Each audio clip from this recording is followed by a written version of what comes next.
حساب کا دن قریب ہے, موت کسی دن بھی آ کے جکڑ لے گی,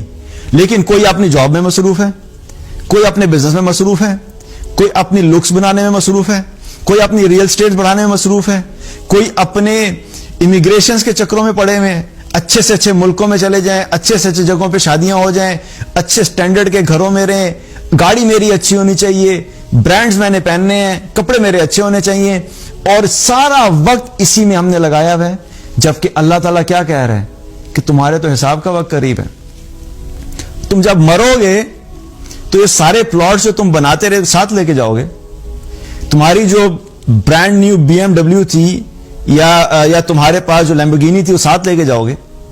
تمہارا جو عالیشان گھر جس کو سجانے میں تم نے کئی سال لگا دیے, جس کو پہلے بنانے میں کئی سال لگائے, پھر اس کو سجانے میں کئی سال لگا دیے, ادھر موت آئی, قبر میں اتار دیے گئے, تو وہ سارا ڈیکور جو ہے, جو لاکھوں روپے تم نے لگائے تھے اپنے پردے خوبصورت کرنے کے لیے, اپنے جو ہے وہ صوفے اچھے کرنے کے لیے, اپنے لان سجانے کے لیے, اپنے گھروں کو بہترین بنانے کے لیے, صرف اس لیے کہ دنیا میں ہم لوگ جو ہیں وہ شان و شوکت سے رہیں, جس وقت موت آئے گی یہ سارے کا سارا یہیں رہ جانا ہے. وہ وقت جو تمہیں لگانا چاہیے تھا اپنی اصل زندگی کے لیے,